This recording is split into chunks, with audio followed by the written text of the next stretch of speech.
Conte de Noël par Josette *****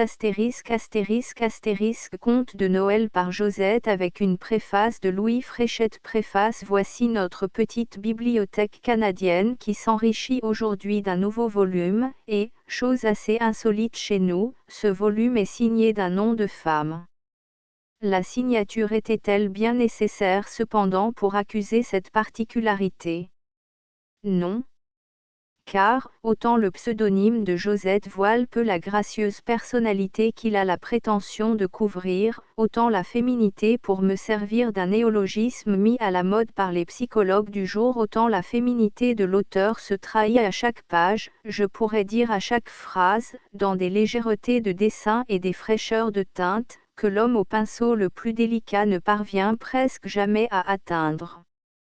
Tournure câlins, sous-entendu discret, colloque semé d'incohérences enfantines, petits mots doux et tendres comme des baisers, tout révèle la femme jeune et aimante, dont pour les bébés surtout la main est une caresse, le bras un oreiller, la voix une chanson d'amour. En lisant ces Blue Hits, car il s'agit de simples Blue Hits, de contes si vous aimez mieux, on s'arrête malgré soi devant tel détail saisi sur le vif, telle nuance finement observée, telle vague ébauche dont les contours perdus laissent deviner quelques délicieux profils, et l'on s'avoue in petto qu'un doigt de femme pouvait seul créer avec cette souplesse, qu'on dirait inconsciente. En effet, ce qui caractérise peut-être plus que toute autre chose le style de l'intéressant petit volume que je suis chargé de présenter au lecteur, c'est une absence de toute recherche, une facilité naturelle, une allure indépendante et prime sautière, qui donne l'impression de quelqu'un laissant courir sa plume sur le papier sans le moindre effort, sans aucunement s'inquiéter de bien dire, et sans s'en douter le moins du monde, racontant merveilleusement des choses charmantes. Car ils sont tout pleins de choses charmantes, ces petits contes de Noël qui respirent tant de suavité naïve, et qui évoquent autour de vous tout un essaim de souvenirs ailés papillonnant à votre oreille avec les échos des vieux chants d'église et des joyeux carillons d'autrefois. Ils vous bercent. Ils vous rajeunissent. Ils ressuscitent sous vos yeux 1000 figures lointaines, 1000 horizons oubliés. Il vous chuchote je ne sais quelle ressouvenance qu'on écoute le cœur attendri, et quelquefois même avec une larme tremblante au bout des cils. Pour ma part, j'ai passé une heure bien douce à parcourir ces pages toutes vibrantes d'émotions intimes, et je suis heureux que l'auteur me permette de lui en offrir ici même mon remerciement sincère avec mes confraternelles félicitations. Toute jeune encore, depuis 3 ou 4 ans déjà, la charmante conteuse s'était fait remarquer dans la presse, et plus d'une fois ces jolies nouvelles, toutes empreintes d'un rare cachet de distinction, avaient attiré l'attention de ceux qui, parmi nous, cultivent les lettres ou s'occupent des choses de l'esprit. Il y a quelques mois à peine, à Québec, elle révélait son talent pour la scène dans une petite pièce dont le succès fut éclatant. Ses débuts pleins de promesses, elle les confirme aujourd'hui par un premier volume, qui n'est sans doute que la première perle de tout un écrin. Les qualités d'écrivain dont elle y fait preuve lui donnent droit à une place marquante dans notre petit monde littéraire, et, s'ils me permettent de me faire ici leur interprète, je crois pouvoir lui offrir, au nom de mes confrères de la plume, la plus sympathique et la plus cordiale bienvenue. Tous s'empresseront même, j'en suis sûr, de lui céder un siège d'honneur, à une condition cependant, et cette condition, la voie du patriotisme l'impose, c'est que ce premier ouvrage soit bientôt suivi de plusieurs autres.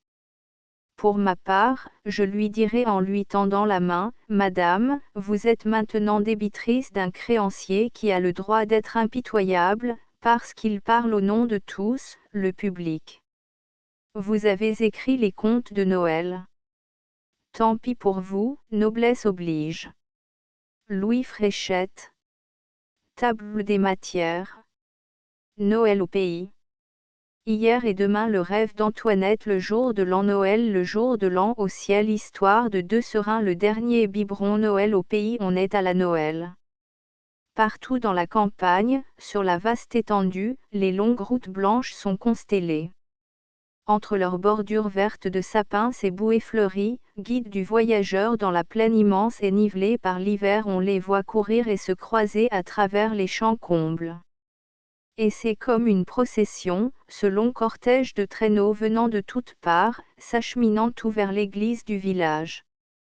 La rosse qui les tire, indifférente au froid comme à la gravité de l'heure, trotte sans hâte, d'un pas égal et rythmé. De ses naseaux la laine s'échappe en fumée lumineuse, mais cette ressemblance lointaine avec les coursiers olympiens, dont les narines flamboyantes lancent des éclairs, en est une bien trompeuse cependant, car, voyez la pauvre bête par exemple la dernière là-bas, avec cette lourde charge les ardeurs guerrières sont depuis longtemps mortes en sa vieille charpente.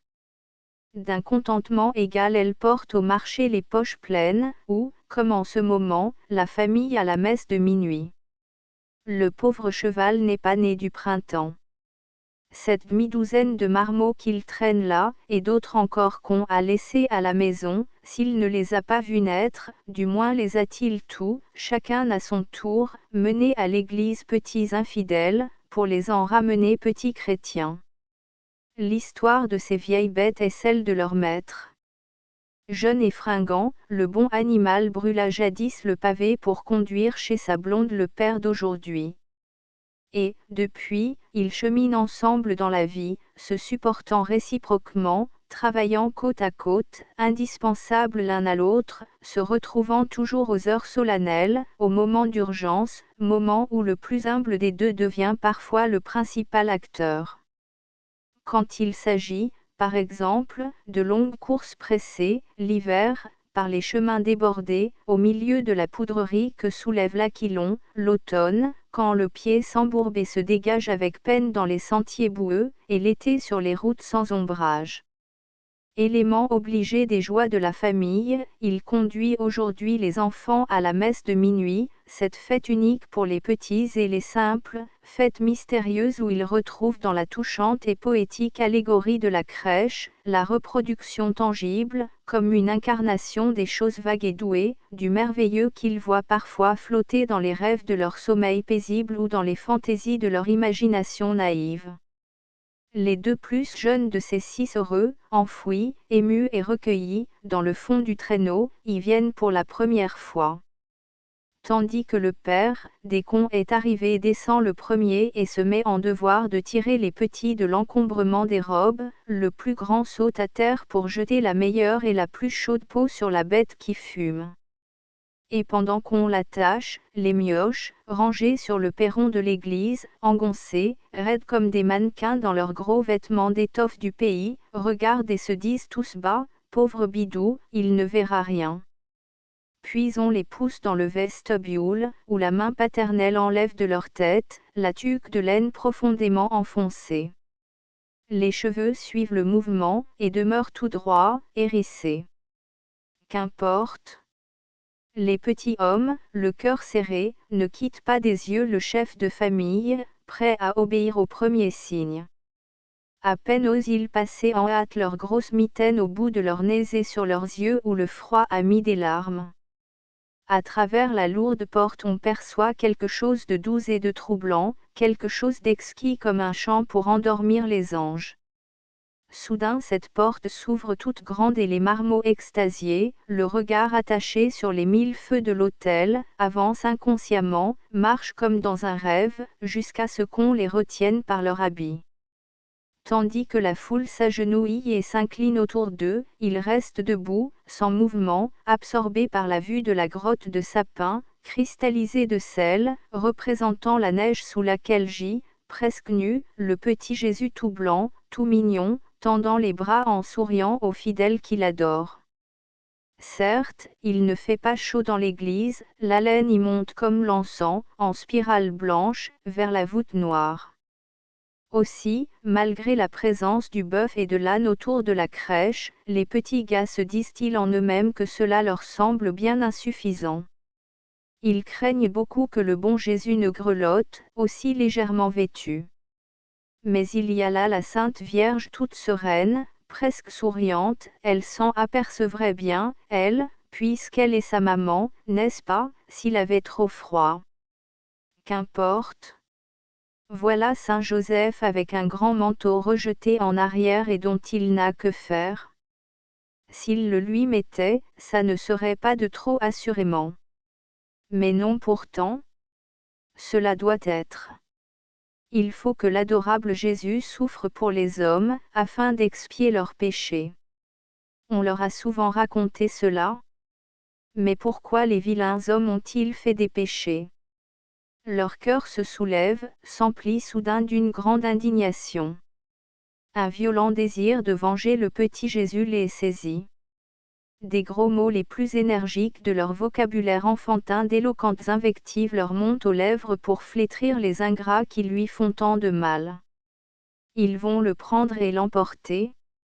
Ils vont le mettre dans leur lit, eux coucheront à terre plus tôt. Ils vont le couvrir de tout ce qu'il y a de chaud et de moelleux dans la maison. L'on verra bien ensuite si les méchants oseront venir le leur ôter.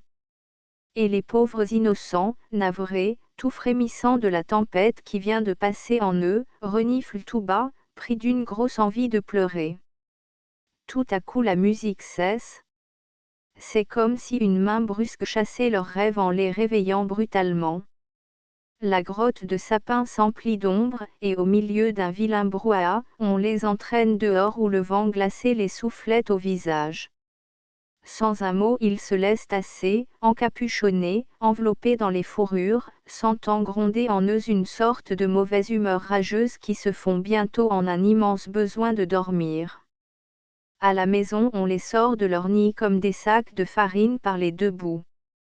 On les déshabille, on les couche sans qu'ils en aient conscience, sans qu'ils prennent même part à ce fameux réveillon dont ils ont vu les apprêts alléchants, et qui devait, dans leur espoir d'hier, couronner si délicieusement la fête. Leurs nerfs agités se reposent, dans un sommeil de plomb, de la secousse qu'ils ont subie. Et ce sera demain le débordement des impressions, les emportements, les questions sans nombre, l'adorable histoire enfin des âmes neuves s'ouvrant une première fois à la perception des choses de la vie. Et, certes, sous quel plus pur et plus chaud rayonnement que celui de la crèche divine, à quelle plus belle aurore pouvait s'opérer cette fraîche éclosion. Vive Noël toujours pour les mignons et les innocents. Hier et demain un conte du jour de l'an pour le grand monde. J'avais comme de coutume suspendu un bas de ma plus longue et plus belle paire à mon clou particulier. Sur un pen du mur de notre grande nurserie, depuis bien des jours de l'an, 6 clous réservés à l'usage antique et solennel restaient alive. Ils y sont même encore, quoique la nurserie ait perdu son nom et son utilité. Ils y sont encore persistants comme les bons souvenirs accrochant parfois au passage le bout flottant d'un ceinturon, la dentelle d'une manche qui les effleure, comme pour remendier un peu de l'intérêt de jadis. Comme on devient maussade et moralisateur en vieillissant. Ces clous innocents, qui faisaient autrefois battre mon cœur impatient d'une joie sans borne comme sans mélange, me font m'arrêter maintenant toute rêveuse et philosophante. Je les recompte sur le mur, pensant que tout cela c'est fini, songeant aussi que l'un de leurs propriétaires n'y est plus, ne reviendra jamais, etc. Bien d'autres idées se mettent à me passer dans l'esprit et je reste immobile, là, au milieu de la pièce, regardant fixement, nulle part. C'est que ces 6 clous en comptant, des choses. Cela chante la poésie, la candeur de l'enfance, au milieu d'un entourage qui accuse l'expérience, la maturité des sentiments, qui trahit jusqu'à la transformation graduelle des aspirations chez les bébés grandis. On voit ça et là des livres, des portraits, divers articles parlant tout le langage d'un autre âge. Et, devant le contraste de ces deux époques, l'on se demande laquelle vaut le mieux. Autant que je suspendais mon bas, je n'aurais voulu pour rien au monde perdre mes chères superstitions. Je croyais à Santa Claus avec fanatisme. Note 1, retour, manière de désigner Saint Nicolas, que le contact anglais a fait passer dans nos habitudes. Que ces dessins impénétrables, que ces dons mystérieux m'inspiraient donc de rêves fantastiques, de conjectures délicieuses. Et mon ingénieuse ignorance me laissait supposer des trésors enfouis en des sphères féeriques, que des notions plus positives m'ont depuis fait oublier. Aussi l'on ne saurait se figurer quelle mélancolie, quel vide se produisit dans mon âme, quand ces adorables chimères commencèrent à me paraître moins vraisemblables. Je résistai quelque temps à la désillusion, je retins, comme malgré eux, les bien-aimés fantômes qui voulaient s'enfuir. Lutte inutile. Il m'eût fallu, pour garder ma foi naïve, mes rêves chéris, fermer mes oreilles et mes yeux, arrêter les recherches de ma raison curieuse, oublier les leçons journalières de l'expérience, toutes choses qui voulaient voir, entendre, déduire avec une ardeur désespérante. Je vis, j'entendis, je raisonnai tant qu'un bon jour je sentis avec douleur qu'il me fallait faire mes adieux à mon pauvre Santa Claus. C'était ingrat et ridicule, la dette de reconnaissance que j'avais accumulée, toutes les effusions, les joies du passé, tout cela était donc absurde et faux. J'en voulais aux autres de m'avoir trompée. En somme, je me sentais fort malheureuse, le monde me semblait bien morose, bien insignifiant. Le coup décisif arriva ainsi, ce soir-là, malgré mes doutes, j'avais fait comme les autres, car il y avait derrière moi tout un petit peuple encore crédule que je regardais avec un mélange d'ironie et d'envie. Après tout, qui sait? Argumentai-je en moi-même, c'est peut-être toujours vrai.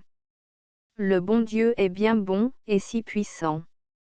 Qu'est-ce qui empêche qu'il envoie lui-même, directement, son expert et fidèle Santa Claus, distribuer les récompenses à ses petits-enfants? Du reste, je vais bien voir. Mes yeux veilleront plutôt toute la nuit. Il faudra enfin que cela s'éclaircisse. S'il en vient un autre que l'envoyé du ciel, il ne m'échappera pas celui-là. Ma surveillance d'ailleurs ne faisait pas que de commencer à s'exercer. Toute la journée, moi-même, j'avais voulu être portière.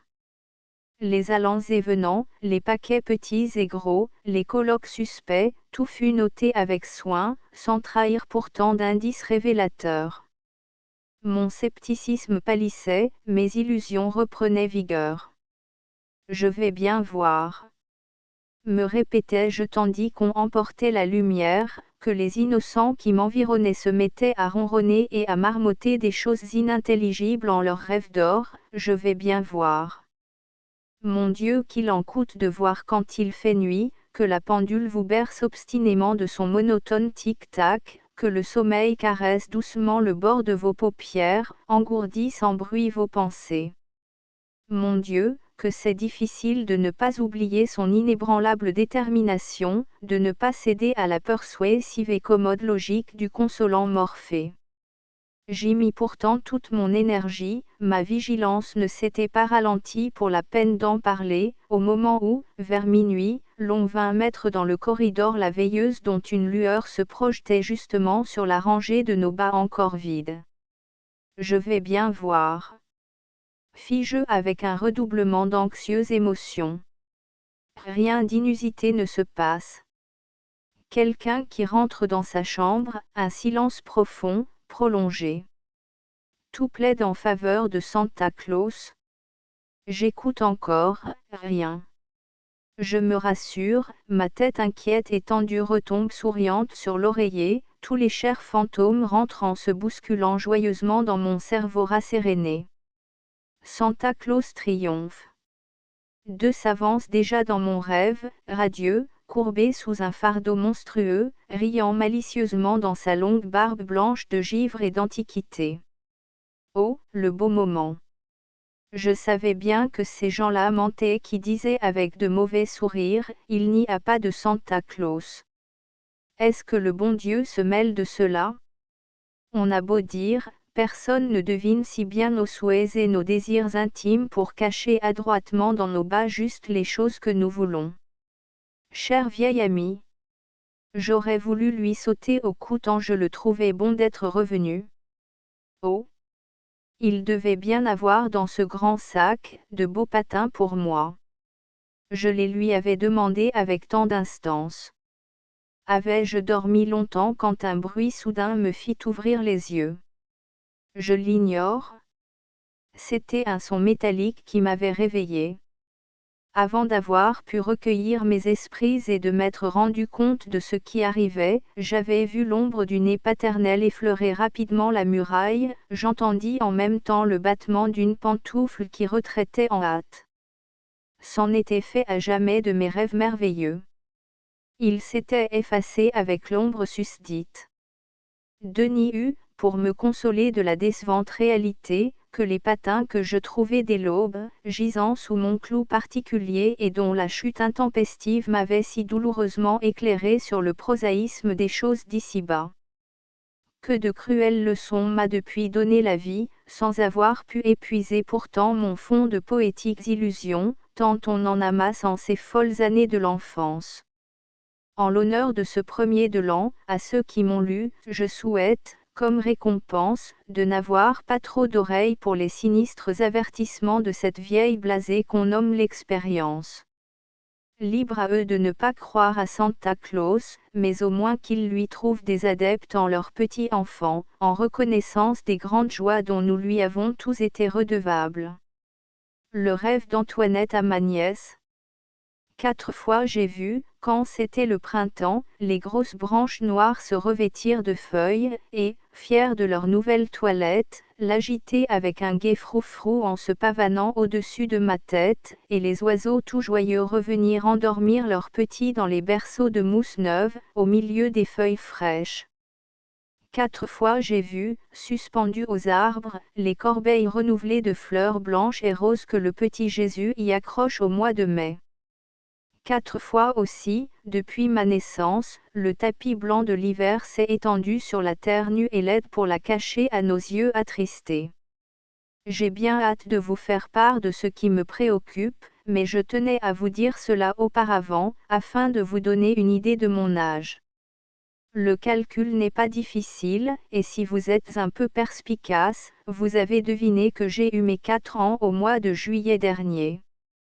C'était la veille du jour de l'an, il s'agissait pour maman de m'amener à la ville pour m'acheter une coiffure. Le petit frère malade l'avait empêché de s'en occuper plus tôt.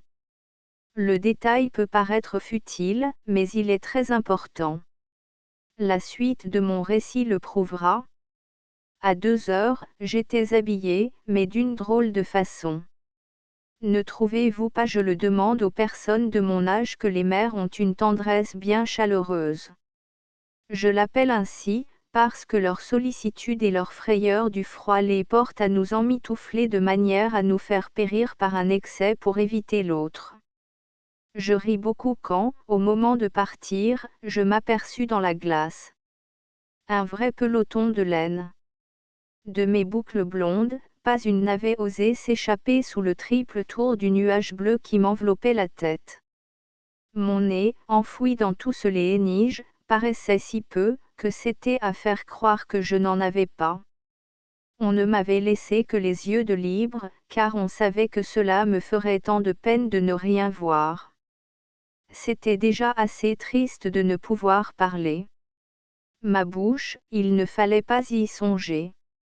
Elle avait assez à faire de respirer à travers tout ce qui la couvrait.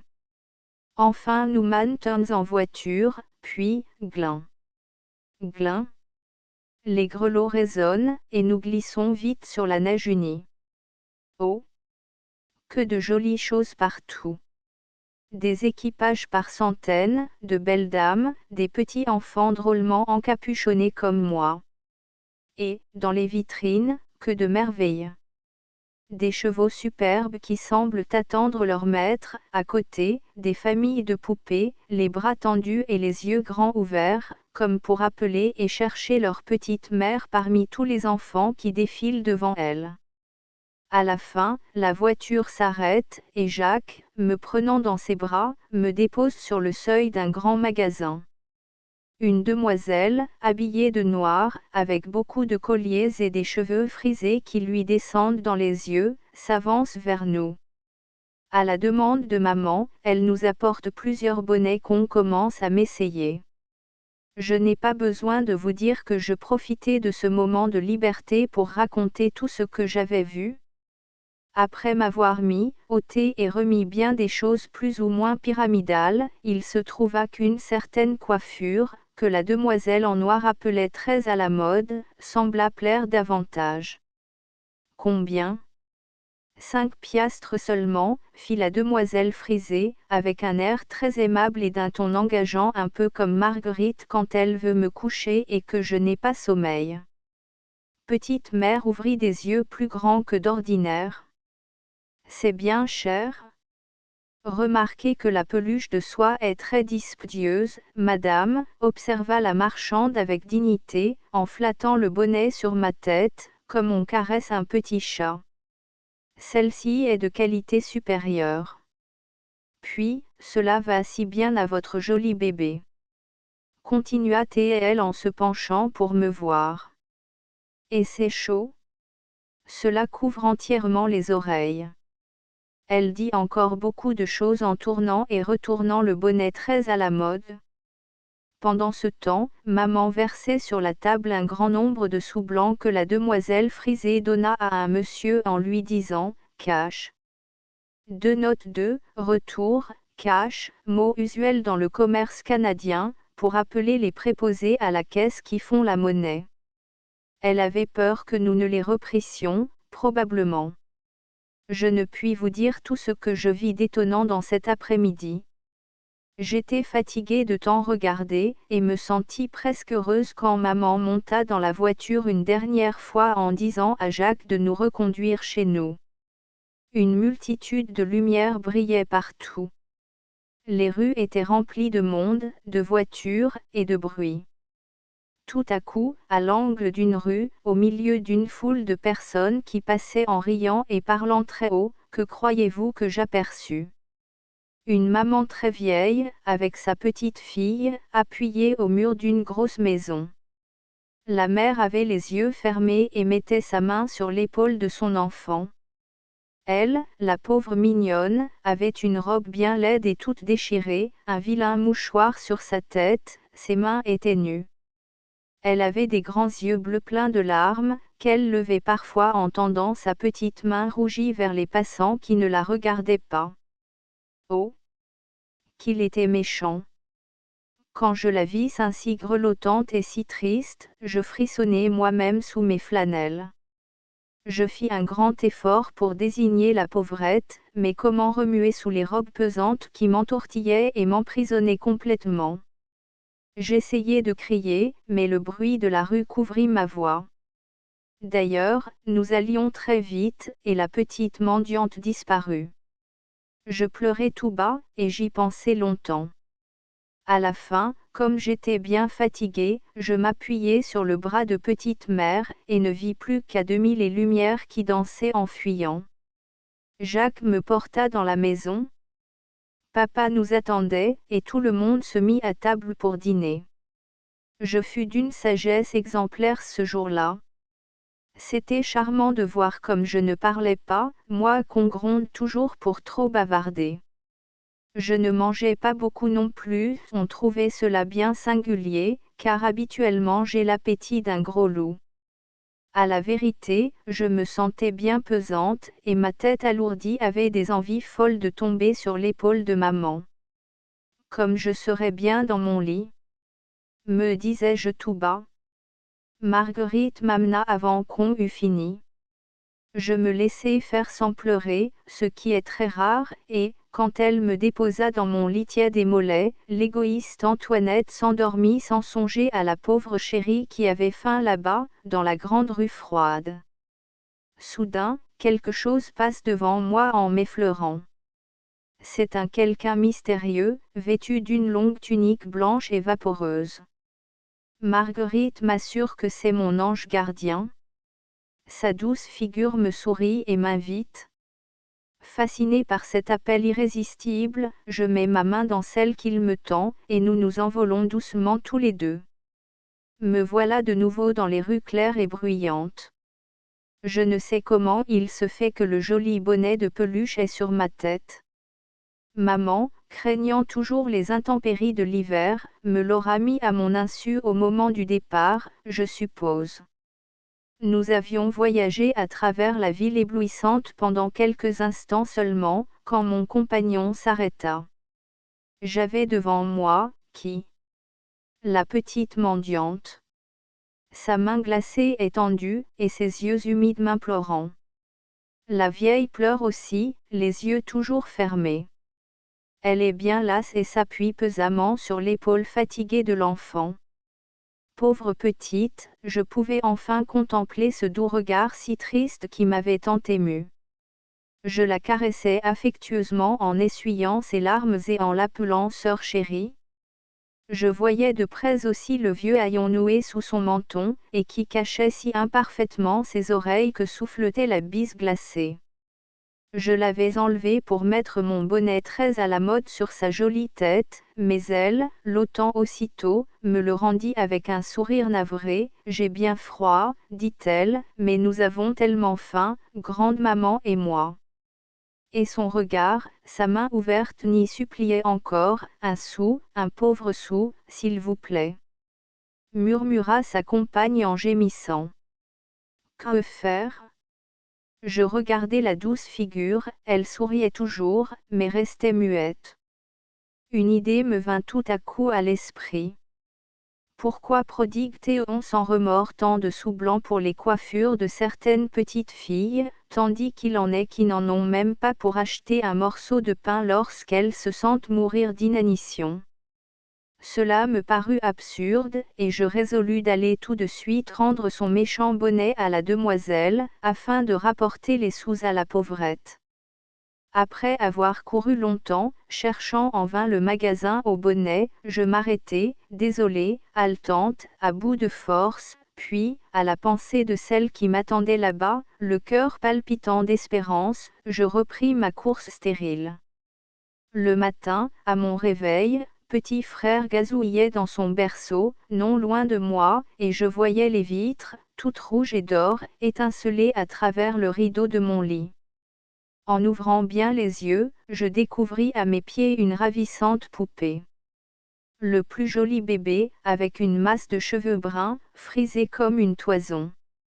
Folle de joie, je me mis à courir pour montrer dans toute la maison le cadeau du petit Jésus.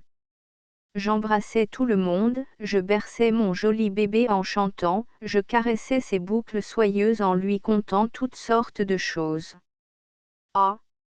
J'étais bien heureuse. En regardant les yeux bleus de Mimi, ma poupée avait été baptisée tout de suite. Naturellement, certains souvenirs qui me revinrent me rendit toute triste. « Papa, dis-je, en jetant mes bras autour de son cou, veux-tu me faire un bien grand plaisir? » Mais oui.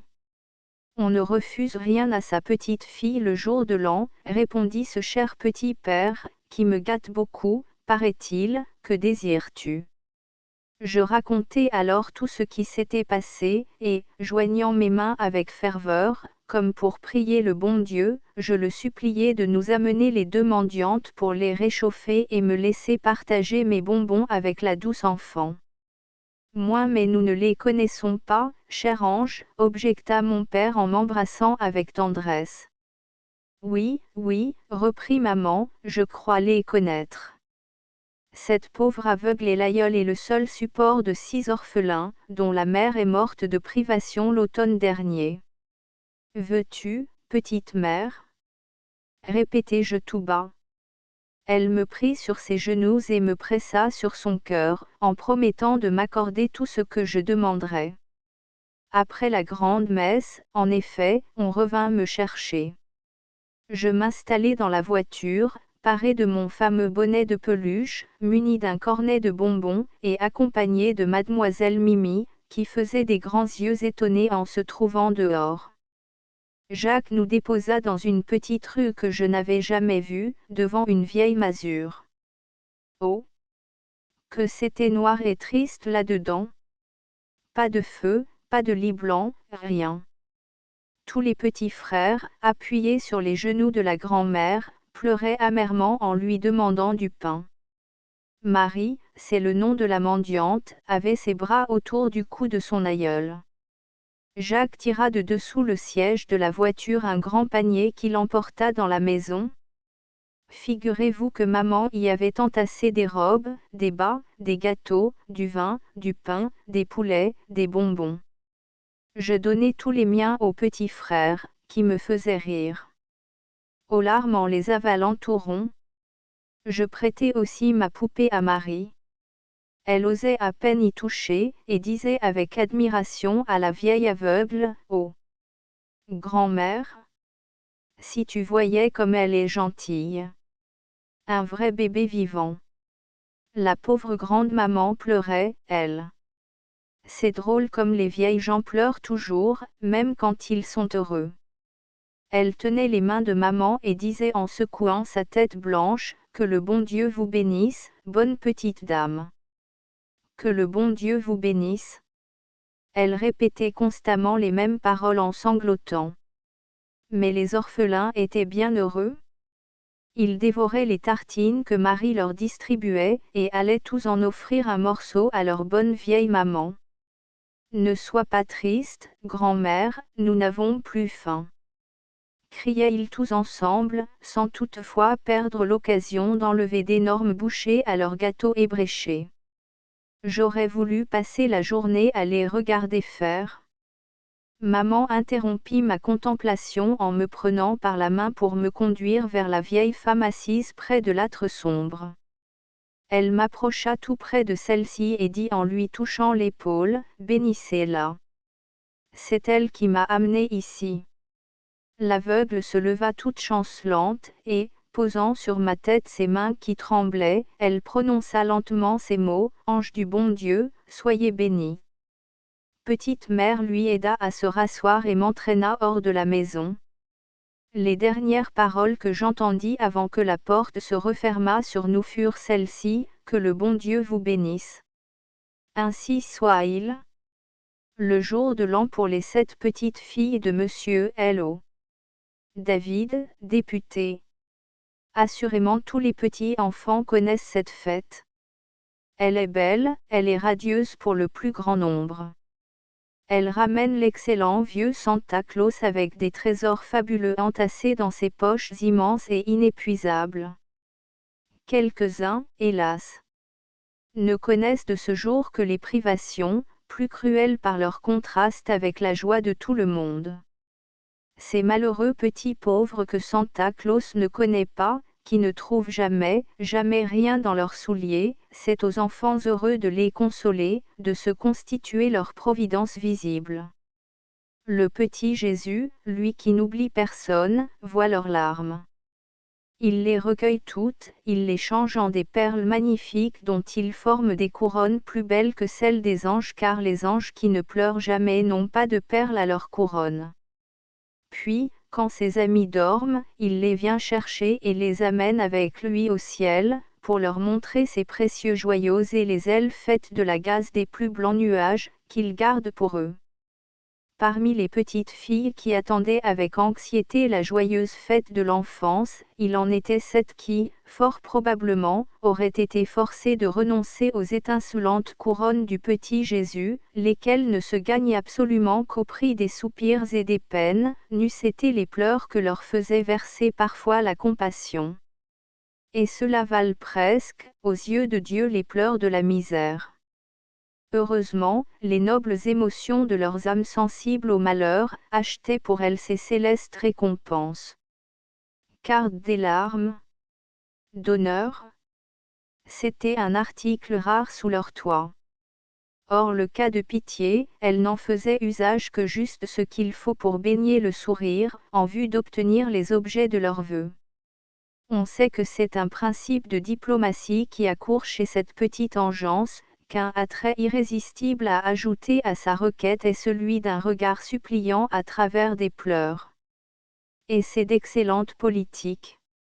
Le moyen de résister, je vous le demande, à tant de beaux yeux émus qui prient avec une si gentille ferveur. Le bon Dieu ne l'a pas encore trouvé, lui qui est bien plus fort que les hommes. Mais en ce grand jour de l'an, il n'était pas besoin de ruse ni de stratagème pour être heureux. Mon Dieu! que de trésors enfouis dans ces petits ballons comme rien, mais si précieux pourtant avec leur riche et abondante cargaison. Quel bon génie avait donc pu deviner les désirs secrets de chacune pour déposer mystérieusement à son chevet pendant la nuit, l'objet si ardemment souhaité. Il n'y avait qu'un bon Jésus pour réaliser des rêves si follement ambitieux, pour verser si généreusement autant de merveilles entre leurs petites mains. Les jolies fillettes adoraient, je vous le jure, ce cher bienfaiteur, ce prodigue ami des enfants sages et bons comme elles. Elles aimaient aussi de tout leur cœur leurs parents.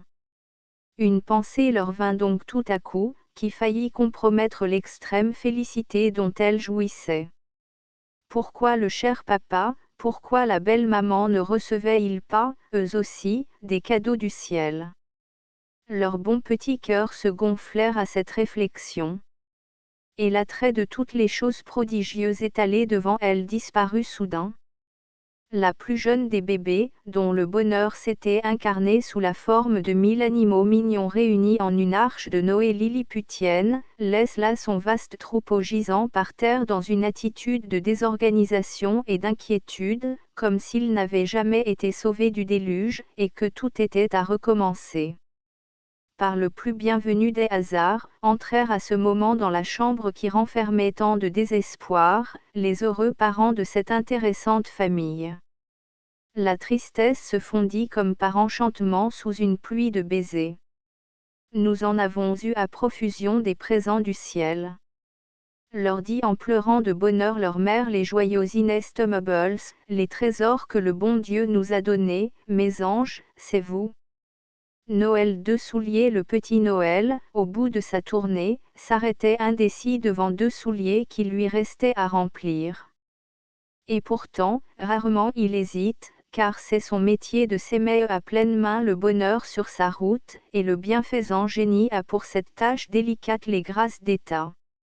Jamais, depuis qu'il avait commencé sa carrière, depuis qu'il avait été chargé de rappeler au monde le glorieux anniversaire en répandant les trésors de la charité divine, jamais il ne s'était trouvé en pareille perplexité.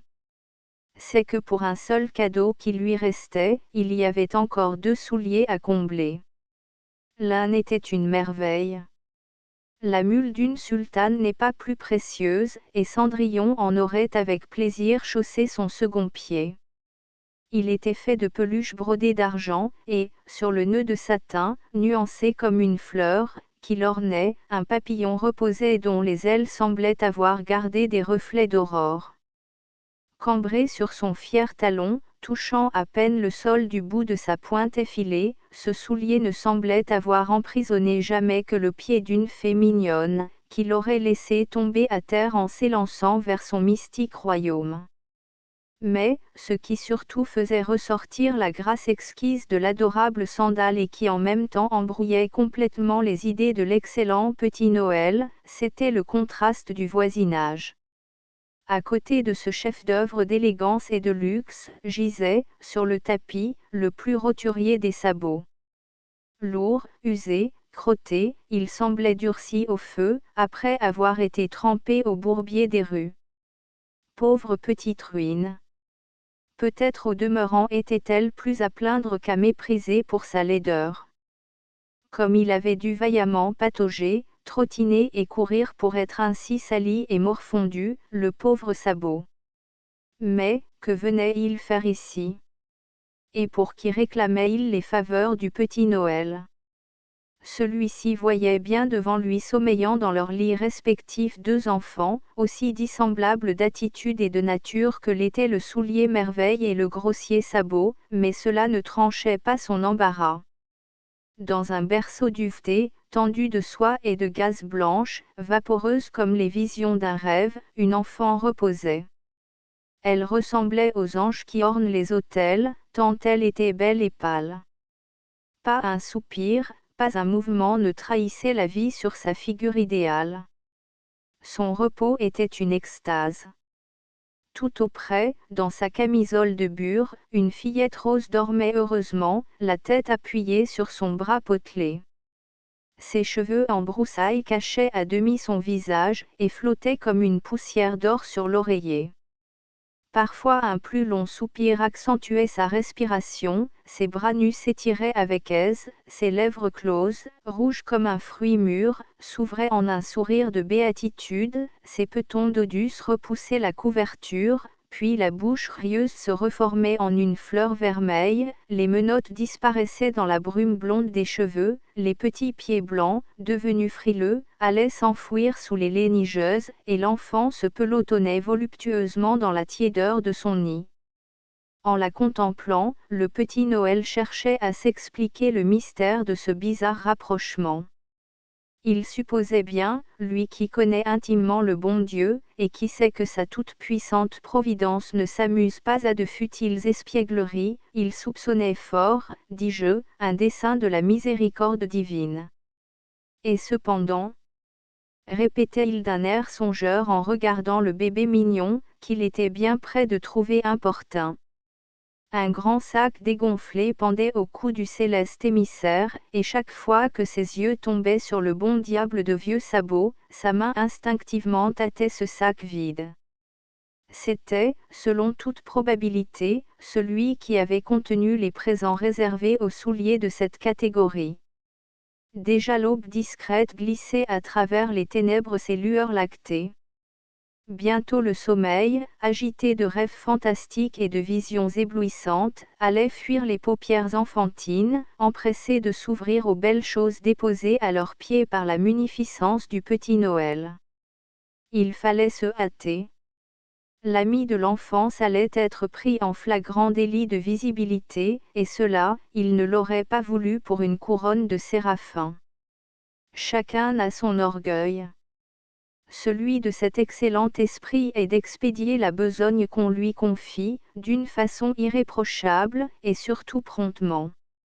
Jamais il n'a été surpris par le jour. Le flambeau que le bon Dieu lui prête pour guider sa course à travers les ombres, c'est l'étoile qui conduisait autrefois les 3 rois d'Orient à la crèche du Sauveur. Voyant que ses délibérations mentales ne l'amenaient à aucune conclusion satisfaisante, l'envoyé du ciel éleva vers Dieu son pur esprit, et sollicita une inspiration. Il eut alors l'intuition du décret divin, le sac qu'il avait cru vide fut ouvert, et son bras s'y plongea jusqu'à l'épaule pour en retirer un petit paquet mystérieux. Alors les innombrables bibelots qui avaient été primitivement destinés à l'opulente pantoufle furent divisés en 2 lots, et les mandataires muets qui, gisant sur le tapis, réclamaient tacitement leur butin, en reçurent chacun une part égale.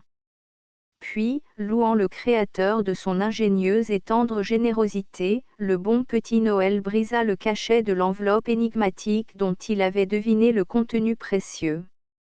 Aussitôt, une poudre dorée s'échappant de ses doigts, tomba dans la sandale de peluche, puis dans le misérable sabot. Tout ce qui restait d'ombre dans la pièce s'évanouit devant le poudroiement irisé de cette poussière merveilleuse, mettant partout des rayonnements. La fillette rose, blottie dans la profondeur des coussins, en devint toute resplendissante, et l'ange pâle qui dormait à côté s'anima, se transforma tout à coup, sous le feu des reflets magiques. Un sang nouveau sembla s'infiltrer dans ses veines et caloreux incarna les lits de ses joues. La vie refleurissait en cette frêle créature. Le petit Noël s'était envolé sans bruit. 2 voix enfantines éclatèrent ensemble comme un délicieux chant d'oiseaux, emplissant le vaste palais d'échos inconnus. En même temps une mère folle de joie accourait, élevait dans ses bras son enfant ravivé, et s'écriait en la pressant passionnément sur son cœur, « Ma prière est exaucée. Soyez bénis, Seigneur. Qui donne aux pauvres prête à Dieu, dit un touchant enseignement. » Dans le cas actuel, le tout-puissant débiteur avait royalement soldé sa dette, rendant un trésor pour une obole, une vie chère pour un abri donné à l'orphelin. Le partage avait été judicieusement fait par le délégué de la Providence. Les 2 souliers, sans distinction d'élégance ou de difformité, avaient été surchargés de bonbons et de jouets. Tout cela était merveille et nouveauté pour la naïve propriétaire du vilain soulier. La veille, dans le tumulte d'une grande rue, un groupe de passants l'avait séparé de sa mère. voulant la rejoindre et courant en tous sens, la pauvre mignonne se perdit. Alors lasse et désolée, elle s'arrêta et se mit à sangloter dans son châle, murmurant tout bas l'appel qu'elle avait longtemps répété avec des cris déchirants, « Maman! Maman !» soupirait-elle comme une invocation, tandis que son petit cœur éclatait. Soudain, elle sentit que l'on abaissait doucement ses mains. Une grande dame, tout enveloppée de fourrure, penchée vers elle, lui demandait tendrement, « Pourquoi pleures-tu, mon enfant ?» Cette belle femme douce et triste l'avait fait monter dans une superbe voiture, et l'avait emmenée en un palais éblouissant où la pauvresse fut choyée, dorlotée, à un tel point que le souvenir de son malheur en devint moins cuisant. Elle avait aussi trouvé, sous le toit hospitalier de sa bienfaitrice, un ange consolateur. C'était une enfant frêle, avec de grands yeux pensifs où il y avait quelque chose de profond et de serein qui étonnait, en la subjuguant, la simple fillette. La belle dame contemplait avec attendrissement ces deux gracieuses créatures s'observant avec curiosité et causant en leur langage d'oiseaux. Elle vint se mettre à genoux près du joli groupe, et ses yeux tout pleins de larmes, allant de l'une à l'autre, semblaient les comparer. « Que je serais heureuse !» répétait-elle, « que je serais heureuse !» Prenant entre ses mains la tête angélique de sa fille et la baisant avec tendresse, « Prie le bon Dieu avec moi, qu'il te fasse ressembler à cette chère petite. » lui dit-elle. Les âmes innocentes s'entendent bien entre elles. Les deux bébés devinrent bientôt les plus grandes amies du monde. L'une essuyait les larmes de l'autre, qui finissait par sourire aux caresses de sa douce protectrice. Quand sa belle amie mit sa précieuse pantoufle sur le foyer, la pauvre enfant perdue l'imita naïvement, et les compagnes, gentilles à ravir dans leur posture d'ange, joignirent les mains et prièrent ensemble le petit Noël de sans souvenir. Comme on l'a vu, leurs vœux furent accomplis. Après avoir curieusement parcouru, scruté et exploré le logis magnifique qu'elle occupait depuis la veille, la grosse fillette s'orna sans rien dire de tous les présents qui avaient plu dans son sabot, jeta de travers sur ses épaules le vestige fané qu'elle appelait son châle, posa sur le buisson inextricable de ses boucles un bonnet de laine, et se présenta, ainsi équipée, devant un grand laquais qui se tenait debout dans l'antichambre. « Je veux voir maman, » déclara-t-elle en levant vers lui sa figure ingénue. « Où demeure-t-elle, ta mère ?» demanda le laquais ironique sans se déranger. « Je trouverai bien. Ouvrez-moi seulement cette grande porte. » Le serviteur galonné se mit à rire en analysant le bizarre accoutrement de son interlocutrice. Elle le regardait avec ses grands yeux naïfs, et attendait. Quand, à la fin, il se décida à ouvrir les deux énormes battants de la porte massive, elle se retourna une dernière fois vers sa compagne, lui sourit doucement en manière d'adieu, et, serrant plus fortement ses trésors, pour ne pas les perdre en route, elle partit en courant.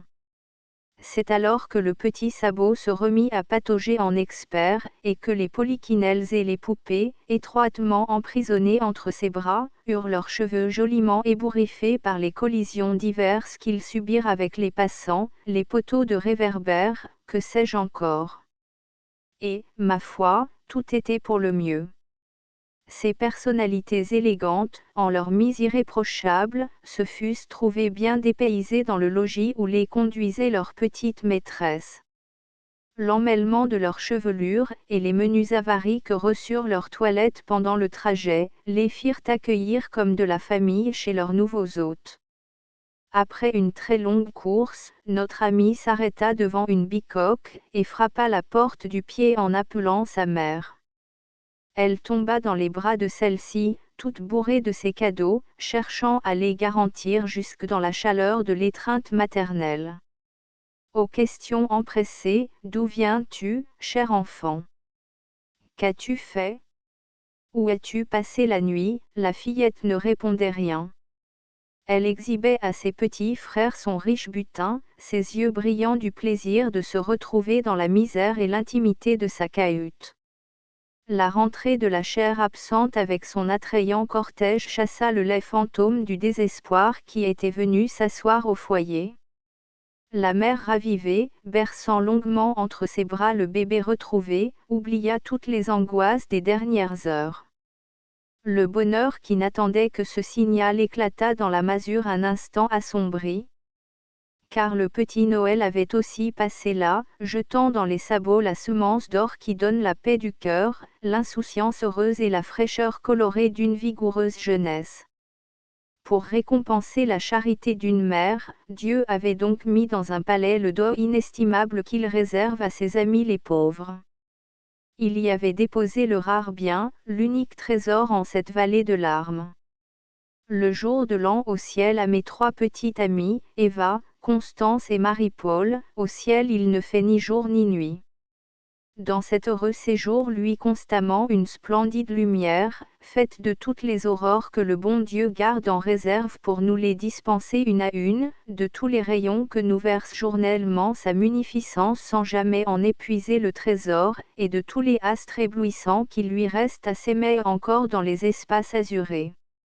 À la vérité, tout cela serait bien insuffisant pour éclairer l'immensité du céleste royaume, si la toute-puissance du Créateur lui-même ne l'illuminait d'un divin et suave reflet devant lequel le soleil pâlit. C'est bien beau le paradis. C'est si beau, que les hommes n'osent pas essayer de le décrire. Pourtant, à certains moments, paraît-il, le ciel retentit d'harmonie inaccoutumée, et semble encore, si c'est possible, rayonner de clarté plus magnifique. Le jour de Noël, par exemple, ces grands galas, assure-t-on. Je vais vous dire ce qui m'est arrivé, à travers les nuages des enivrants échos de ces fêtes. Les lyres d'or des séraphins vibraient encore des accents du beau concert de Noël.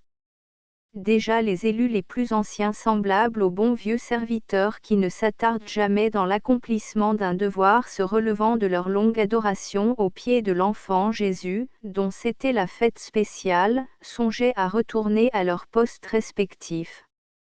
Saint Pierre regagnait sa loge de concierge d'un pas alerte. On sait qu'au ciel, le grand âge n'est pas un fardeau.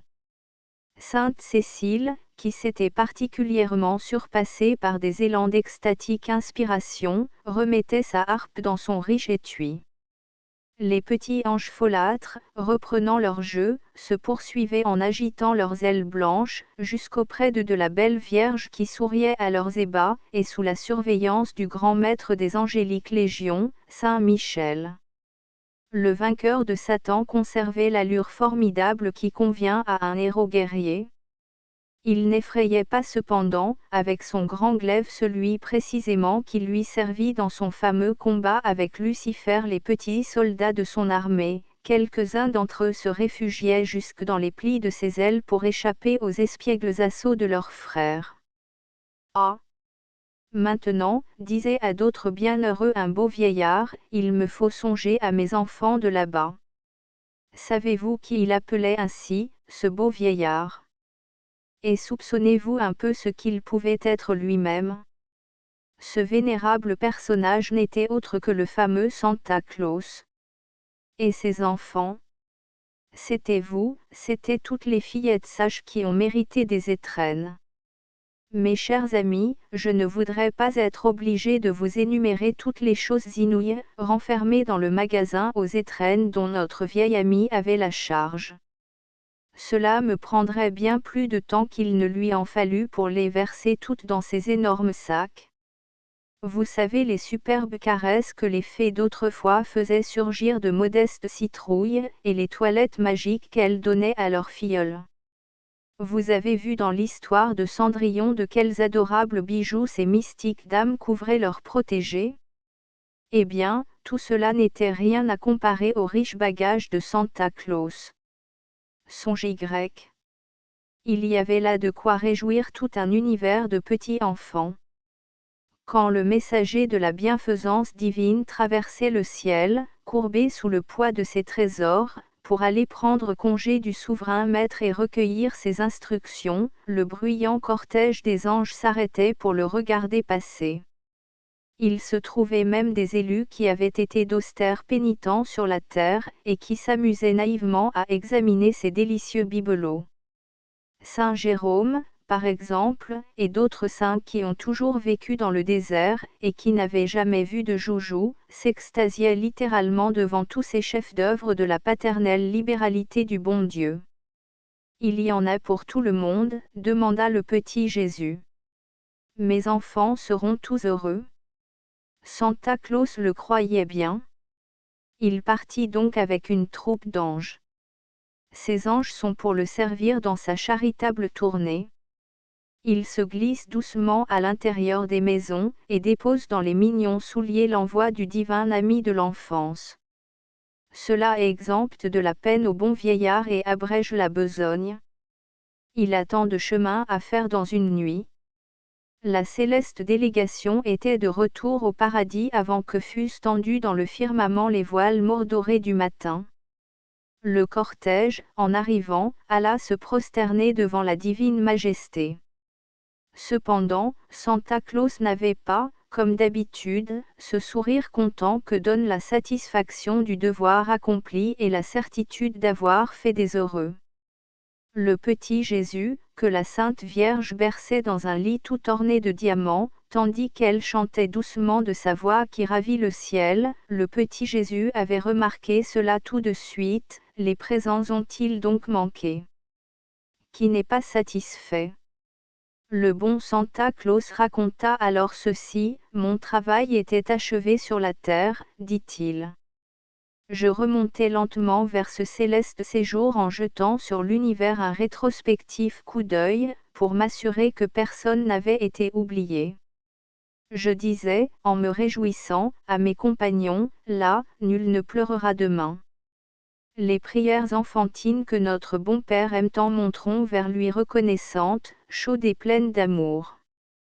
Mais soudain, j'aperçus, dans un des coins obscurs et déserts d'une grande ville, quelqu'un, une enfant, seule, glacée, perdue dans la nuit noire. Elle tremblait de frayeur, elle se mourait de faim, de misère et de désespoir. La pauvre mignonne répétait tout bas, pendant que ses grands yeux désolés regardaient le ciel et que ses petits membres grelottaient: mon Dieu, qui avait pitié des enfants délaissés. Ma mère qui est là-haut, voyez-moi, j'ai froid, il fait noir, j'ai bien peur. Elle étouffait ses sanglots de crainte d'attirer les affreux passants de la nuit. Que faire pour la consoler? Je me mis à chercher dans tous mes sacs, espérant y trouver quelque objet oublié, mais, hélas, rien, tout était épuisé. Et d'ailleurs, qu'auraient pu des jouets devant cette détresse que vous seul, puissant et généreux Jésus, pouvez guérir par un miracle? J'aurais pensé à cela tout de suite, n'eût été l'émotion qui troublait mes idées. Après un moment de réflexion, j'envoyai près d'elle un de mes anges, lui enjoignant d'en avoir bien soin tandis que je viendrais vous supplier de la secourir. Le Père éternel, qui de son trône resplendissant avait tout entendu, dit: j'ai vu les larmes de cet enfant, j'ai entendu le cri de sa douleur et de sa confiante prière. Voici ce qui s'était passé tandis que Santa Claus parlait. Sur un signe du Tout-Puissant, un ange était aussitôt venu se prosterner pour recevoir ses ordres. Ce prince de la cour céleste était le plus beau des séraphins. Un rayon de la souveraine bonté de Dieu, celui de sa miséricorde, se reflétait en lui. À son front brillait un incomparable diadème où était incrusté en lettres formées de l'or des astres, le beau, le grand mot délivrance. Va, lui avait dit le Dieu généreux et tendre, va briser les liens qui retiennent sur la terre cette chère âme martyre. À cette injonction, le messager obéissant se leva et partit. Il n'objecta pas qu'il faisait bien noir là-bas, et que le lieu où gisait la pauvresse lui était inconnu. La Providence pourvoit et veille à tout. Telle était sa pensée. Il déploya ses grandes ailes plus lisses et plus blanches que celles des cygnes, et descendit à travers les couches bleues sombres des espaces, effleurant les mondes sans s'y arrêter, et laissant après lui dans les ombres du firmament une longue traînée lumineuse. Les savants terrestres dirent, c'est un admirable météore. L'ange de Dieu, lui, qui soutenait la petite agonisante, souffla à son oreille, courage. Voici la délivrance. Quand l'envoyé de l'infinie miséricorde fut arrivé dans la grande ville obscure et silencieuse, un phare, épanchant une douce lueur, semblable aux rayons caressants de la lune, parut au ciel et lui montra sur le sol dur et glacé, la belle enfant à genoux, suppliante, les mains élevées en une muette prière. Il enleva son âme et remonta avec elle au paradis. Là, elle reçut la belle couronne des élus et la glorieuse palme du martyr. Là, elle oublia toutes ses souffrances aux pieds de Dieu, auprès de la tendre Vierge et de sa mère, qu'elle retrouvait là-haut. Elle fut tout de suite amie avec les petits anges qui, pour jouir de son naïf ravissement, se plaisaient à lui montrer toutes les splendeurs du ciel. Quand elle alla baiser les pieds du petit Jésus, le divin enfant lui demanda avec un doux sourire, « Regrettes-tu ton jour de l'an de la terre, ma petite amie ?» Des larmes de bonheur et de reconnaissance répondirent pour elle. Le lendemain, les passants trouvèrent sur le pavé un petit cadavre froid et rigide. « Pauvre, pauvre enfant !» murmuraient-ils dans leur pitié. Mais elle, au sein de la félicité et de l'extase des cieux, disait aussi, « Pauvre, pauvre mortel !» Histoire de deux sereins petites fables. Le soleil avait souri, à travers les branches dénudées, d'un sourire plein de promesses, les bourgeons avaient percé la dure écorce, les corolles s'entr'ouvraient fraîches et rieuses, et les arbres, gisant avec la brise, balançaient leurs dômes verdoyants au-dessus des sources grondeuses. Les oiseaux revenaient par essaims pour fêter la naissance des vertes feuillées, et celle des marguerites, leurs petites amies des champs. Les nids moelleux s'équilibraient aux jointures des branches, déjà leurs hôtes se gazouillaient tout bas leurs espérances pour la nouvelle couvée. À la cime d'un grand chêne, toute une famille de serins saluait, certains matins, l'aurore de son premier jour.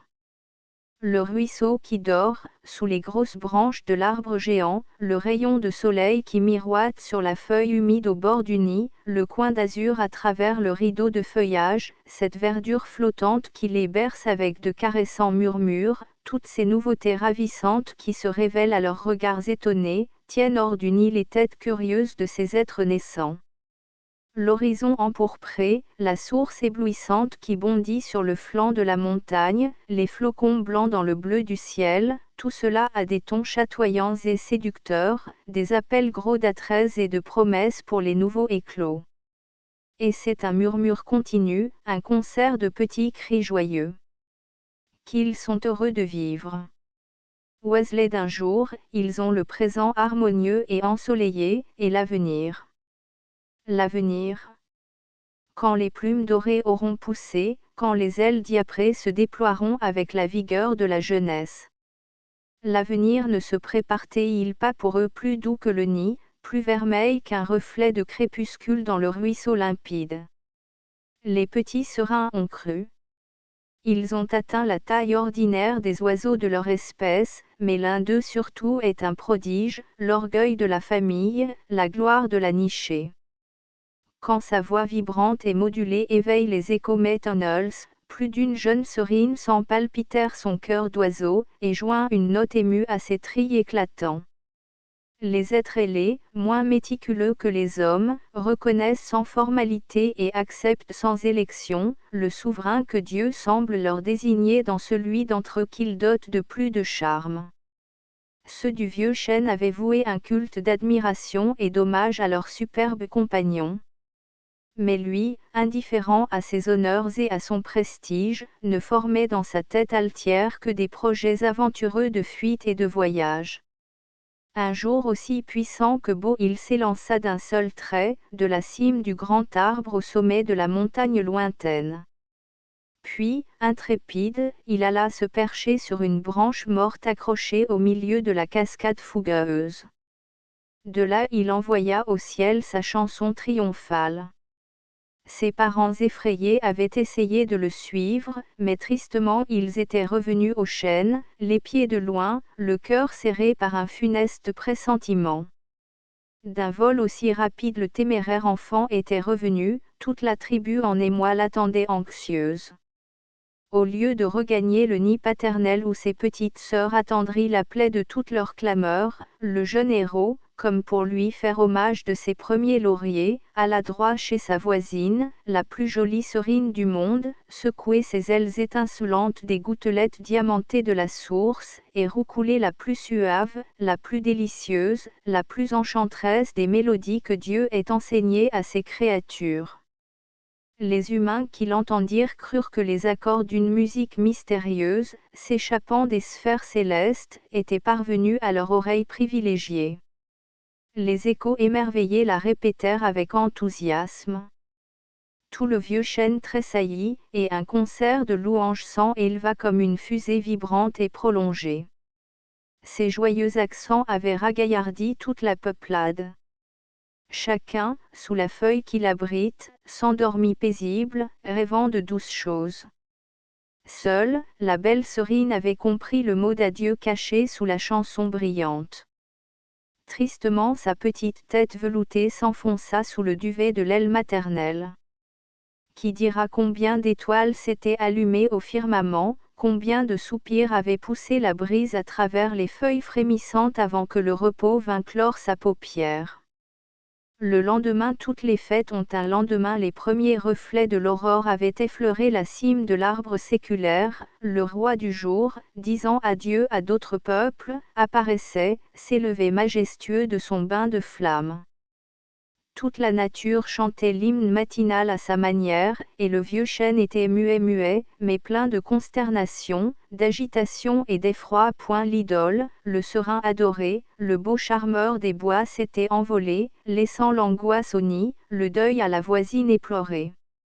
Elle, puisant une énergie désespérée dans l'agonie de son cœur, étendit toutes grandes ses ailes frêles et timides, et disparut.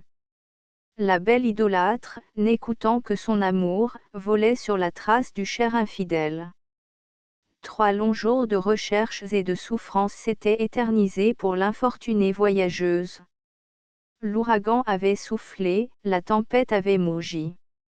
Le matin du 4e jour les arbres, courbés par la tourmente redressaient leurs panaches ruisselants.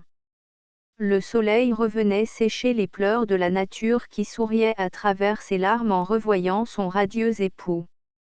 La pauvre serine épuisée, affaissée sur une branche, buvait languissamment des gouttes de pluie qui tremblaient sur une feuille de peuplier. Soudain, elle se redresse et bondit. Elle a entendu. Oui, ce ne peut être que lui. Un petit cri bien faible, presque imperceptible, mais pourquoi son cœur s'est-il arrêté à cette voix, pourquoi bat-il maintenant à se briser? Elle attend inquiète, le cou tendu, le regard intense, plein d'anxiété et d'espoir. Le cri se répète, doux, navrant, prolongé.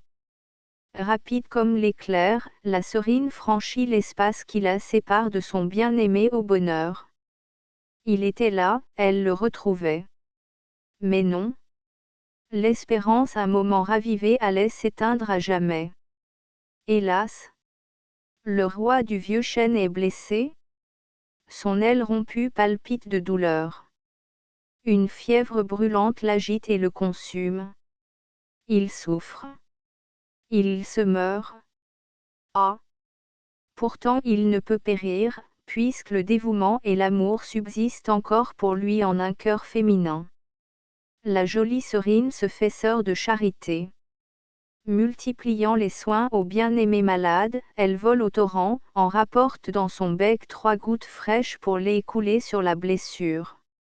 Elle remet doucement le membre cassé dans sa position normale, lisse de son aile de velours les plumes hérissées autour de la plaie, verse dans la gorge altérée du cher blessé une eau rafraîchissante. Elle voltige, sautille sur le gazon d'une façon embesognée, va et vient, s'oubliant elle-même, s'épuisant pour faire revivre ses amours. À la fin l'héroïsme eut sa récompense. par la plus belle et la plus radieuse des matinées, le couple 1000 fois heureux revint au pays. Le fiancé était si rayonnant qu'on ne s'aperçut pas qu'il boitait un peu. Il y eut une noce complète au vieux chêne. De la base à la cime il retentit tout le jour de chants d'allégresse. Le beau serein resta le roi. L'année suivante, en cédant le sceptre à son héritier, il lui donna ce sage conseil.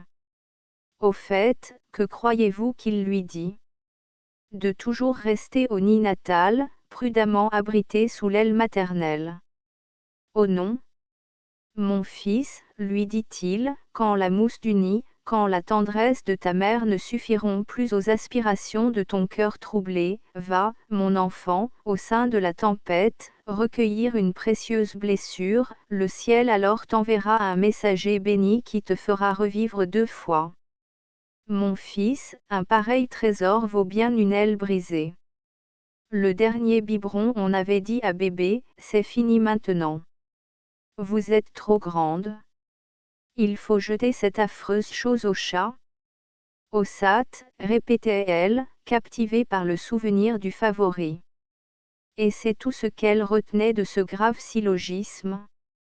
Or voici ce qui en était, la question avait été agitée en famille à l'heure du couvre-feu, au moment où bébé en camisole blanche, les gros petons nus, distribuait les bonsoirs, embrassant à grand bruit sa menotte étendue, à l'adresse de chacun.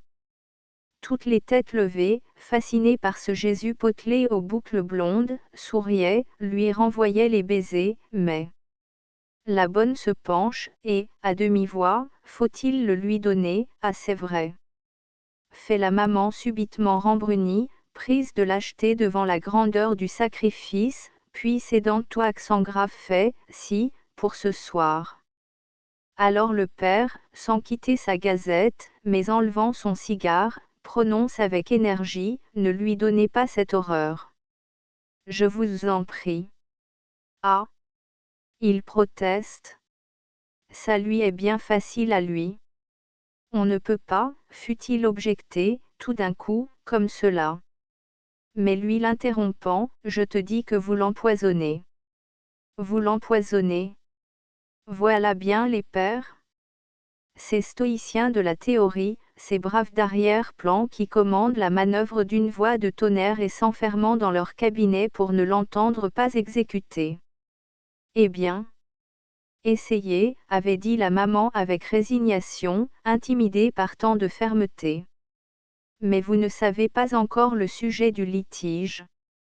L'article en question, l'objet des foudres paternelles, c'est une petite chose informe, d'une teinte grisâtre, brouillée, inquiétante, un lambeau de caoutchouc, déchiqueté par des dents aiguës, c'est un vestige du dernier biberon de bébé, aussi méconnaissable qu'une balle dont on retrouve le plomb fondu et mâché, une chose, enfin, peu appétissante, d'un parfum étrange, et à laquelle le petit monstre tient plus qu'à tout au monde. Aussi est-on décidé à en finir. Ce matin encore, comme le papa, fier de surprendre son réveil d'oiseau, la prenait dans son nid, toute chaude, les yeux couvrant clairs et grands à la joie du matin, et allait l'embrasser avec ferveur, elle lui entra cet objet dans la bouche. Il en cracha pendant 5 minutes, très en colère, jurant d'opérer des réformes radicales, de trancher dans le vif, bref, de faire un coup d'éclat. Et tout ce temps la pauvre insouciante victime de demain, la mignonne Rose savourait l'horrible suçon. Après le départ de la bonne, il s'était fait un silence, gazette et livres s'étant relevés. Au bout d'une minute pourtant, la voix du tyran se fit entendre, mais sans cet accent invincible de tout à l'heure, une voix très mitigée, où l'on sentait poindre un attendrissement. Ne ferais-tu pas mieux d'y aller? Non, ce serait pire. Nouveau silence, puis soudain, le choc attendu, une explosion de larmes là-haut. Il s'ensuivit un tumulte, une envolée de feuillets. Attends, dit le maître, tu vas tout gâter. L'obéissance la retient un moment, mais les cris continuant elle se précipite, et du bas de l'escalier, Marie. Marie. s'écrie-t-elle, donnez-lui. Donnez-lui. Elle revient, le calme aussitôt rétabli, tout émue encore et murmurant, l'idée de le lui enlever ainsi, sans préparation. Pauvre chou. De son côté le papa très remué, mais voulant tenir décemment son rôle jusqu'au bout, va chercher une allumette, ayant laissé son cigare s'éteindre, et lève les épaules à l'effet de blâmer cette défaite à laquelle il ne prend aucune part. Il fallut donc apporter à l'événement tout le soin que nécessitent les résolutions importantes. Depuis quand, monsieur le papa, vous qui avez lu l'histoire, depuis quand le progrès surgit-il ainsi spontanément, sans effort, du terrain des mauvaises habitudes et des abus? Citez-moi une réforme qui est poussée, de même qu'un champignon sur une terre inculte, sans être amenée, conduite, préparée par une main habile et patiente. Paris ne s'est pas fait en un jour. Telles sont les ressources de la diplomatie maternelle et le résumé de son plaidoyer en faveur d'un atermoiement. Bébé a 2 ans et demi du reste et sa mère qui lit en son petit cerveau comme dans un ABC ouvert, y voit déjà un embryon de logique. Aussi est-ce ce bon sens en herbe qu'elle compte exploiter pour accomplir la réforme projetée. Bébé reçut un jour une superbe poupée bleue. Bébé fut ravie, folle de joie, et ne voulut plus quitter cette poupée, pas plus à table qu'à la promenade ou au bain. Il la lui fallut même pour dormir. Mais voilà. La nouvelle venue est l'ennemi déclaré des suçons. Que faire alors? Jeter le suçon au minot. Jeter à minot, fait le petit singe. En effet, la maman ouvre la fenêtre et bébé lance elle-même son meilleur ami dans la cour. Une fois blotti dans son lit blanc avec la précieuse poupée bleue, l'heure du dodo venue, la pauvre petite s'aperçut bien qu'il lui manquait pourtant quelque chose, car 2 fois, elle rappela sa mère qu'il avait ce soir-là bordé longuement, se sentant tout attristée, le cœur fondu de compassion devant l'ingénuité de ce sacrifice sans murmure, elle demanda du lait et voyant la tasse fraîchement vidée, reprit avec un soupir, « Bonsoir, maman. » Une prière, une seule, se pressait sur ses lèvres qu'elle n'osait formuler, la sentant déraisonnable. À la fin, trouvant un ingénieux prétexte pour trahir son gros regret, n'en a plus donné au sat, fit sa douce voix, du même ton insidieux et enjôleur qu'on le lui avait répété tout le jour en vue du succès final. Le tyran dans son antre, oubliant de lire son journal, attendait avec impatience la fin de l'aventure. Eh bien, dit-il, dès qu'il la vit revenir, allant à pas de loup, marchant avec précaution comme si le moindre souffle eût pu compromettre la victoire espérée. Bébé ne pleura pas, mais elle s'endormit fort tard, et au petit jour elle s'éveilla en larmes demandant le suçon, puis s'avisant aussitôt de l'absurdité de sa requête, elle se mit à crier plus fort. Quelque chose de bon. Son innocente lâcheté avait encore sa pudeur. Ce fut la réaction, et les événements ne tardèrent pas à justifier les prévisions de la clairvoyance maternelle. Au bout d'1 semaine ce gros chagrin était oublié, et puis quoi? Eh bien bébé ne s'en trouva pas plus mal, au contraire, puisqu'on ne l'empoisonnait plus, et ce furent pour les sages les regrets, cette importante réforme si habilement obtenue, cet avancement notable de l'enfant, ce progrès fameux, qu'était-ce en effet? La dernière étape de cet âge exquis de la première enfance où notre chéri n'est qu'un poupon gras et rose qui tient tout, comme une petite boule, dans la corbeille que lui font nos bras. C'est le commencement de cet autre où l'on devient conséquent, où l'on comprend, où l'on souffre. Y a-t-il vraiment là de quoi être fier? C'est bien la peine de sevrer les pauvres innocents de leur pure joie. Par quoi les remplace-t-on? Par les enseignements maussades de la raison, de l'expérience, cette marâtre qui ne sait corriger qu'en châtiant. Pauvre bébé, cher petit mouton qui te laisse tondre de tes gracieuses et charmantes fantaisies, quand tu auras de grandes gigues et des brèches dans la rangée de perles fines que découvre ton sourire, alors on songera avec envie à ce que tu fus autrefois, on s'attristera de te voir pousser si vite et laisser loin derrière les chers souvenirs du temps des biberons. C'est ainsi que le sort te venge de ceux qui s'acharnent à te rendre sage comme eux.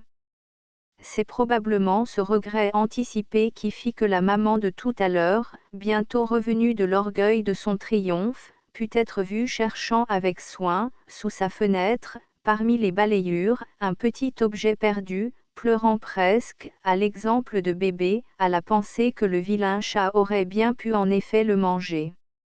Et, le vieux biberon disgracié, exhumé avec honneur, devint une précieuse relique. Fin. Astérisque End of the Project Gutenberg e-book Conte de Noël par Josette Updated editions will replace the previous one. The all editions will be renamed. Creating the works from print editions not protected by US copyright law means that no one owns the United States copyright in these works, so the Foundation, and you, can copy and distribute it in the United States without permission and without paying copyright royalty. Special rule, set forth in the general terms of use part of this license, apply to copying and distributing Project Gutenberg symbol marque commercial electronic works to protect the Project Gutenberg symbol marque commercial concept and trademark. Project Gutenberg is a registered trademark, and may not be used if you charge for an e-book, except by following the terms of the trademark license, including paying royalty for use of the Project Gutenberg trademark.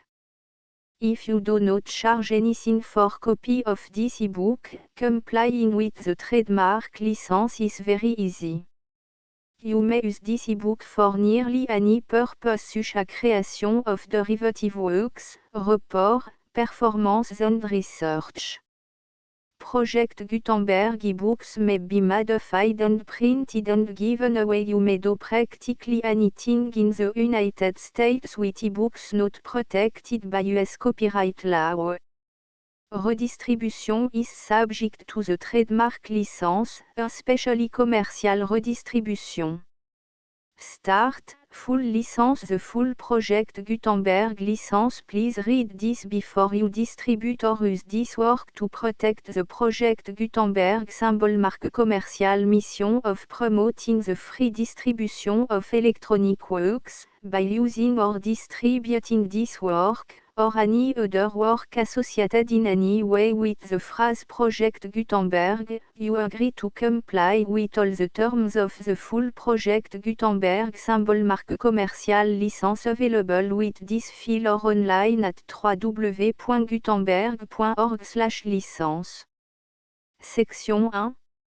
General Terms of Use and Redistributing Project Gutenberg symbol marque commercial electronic works. 1.a By reading or using any part of this Project Gutenberg symbol marque commercial electronic work, you indicate that you have read, understand, agree to and accept all the terms of this license and intellectual property, trademark / copyright, agreement. If you do not agree to abide by all the terms of this agreement, you must cease using and return or destroy all copy of Project Gutenberg symbol marque commercial electronic works in your possession. If you paid a fee for obtaining a copy of or access to a Project Gutenberg symbol marque commercial electronic work and you do not agree to be bound by the terms of this agreement, you may obtain a refund from the person or entity to whom you paid the fee as set forth in paragraph 1.e.8. 1.b Project Gutenberg is a registered trademark. It may only be used on or associated in any way with an electronic work by people who agree to be bound by the terms of this agreement. There are a few things that you can do with most Project Gutenberg symbol marque commercial electronic works even without complying with the full terms of this agreement. Si paragraph 1.c below. There are a lot of things you can do with Project Gutenberg symbol marque commercial electronic works if you follow the terms of this agreement and help preserve free future access to Project Gutenberg symbol marque commercial electronic works. Si paragraph 1.e below. 1.c. The Project Gutenberg Literary Archive Foundation, the Foundation or PGLAF, owns a compilation copyright in the collection of Project Gutenberg symbol marque commercial electronic works. Nearly all the individual works in the collection are in the public domain in the United States. If an individual work is unprotected by copyright law in the United States and you are located in the United States, we do not claim a right to prevent you from copying, distributing, performing, displaying or creating derivative works based on the work alone as all references to Project Gutenberg are removed.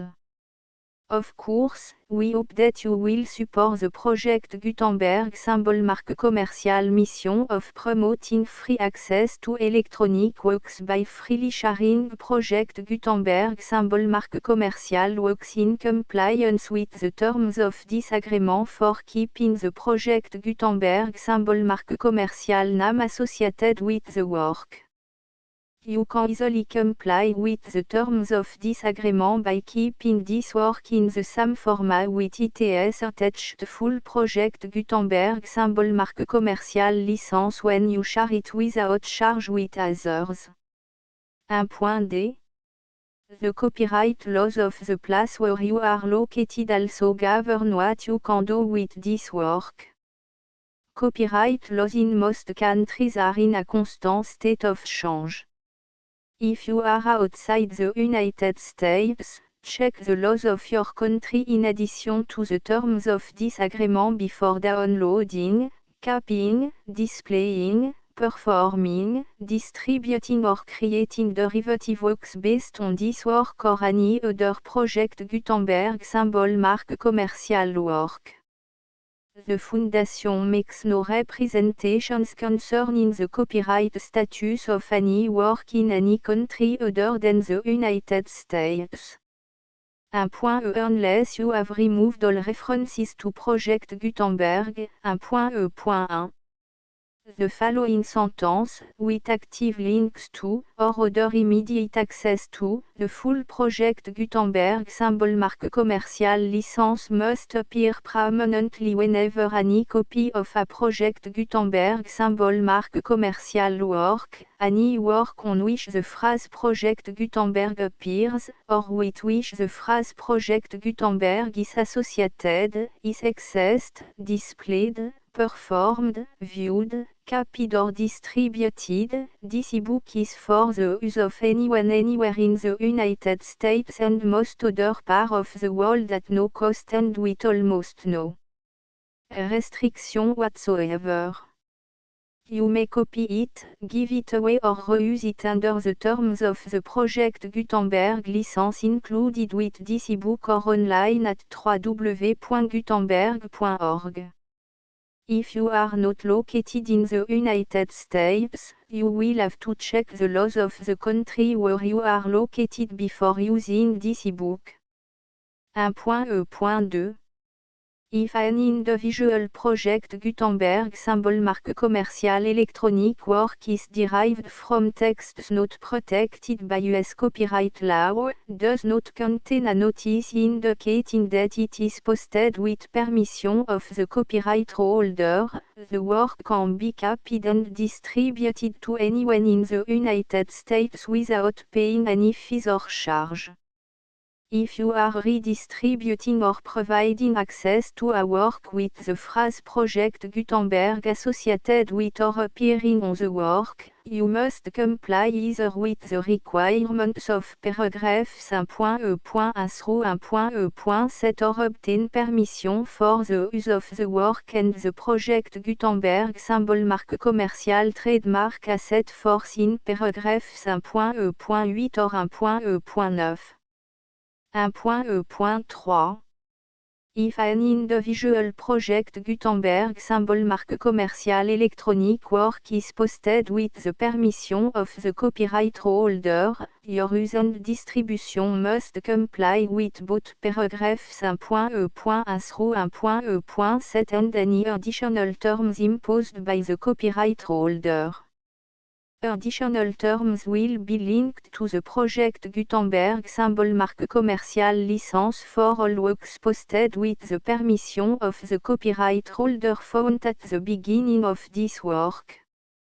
1.e.4 Do not unlink or detach or remove the full project Gutenberg symbol marque commercial license terms from this work, or any file containing a part of this work or any other work associated with project Gutenberg symbol marque commercial. 1.e.5 Do not copy, display, perform, distribute or redistribute this electronic work, or any part of this electronic work, without permanently displaying the sentence set forth in paragraph 1.e.1 with active links or immediate access to the full terms of the project Gutenberg symbol marque commercial license.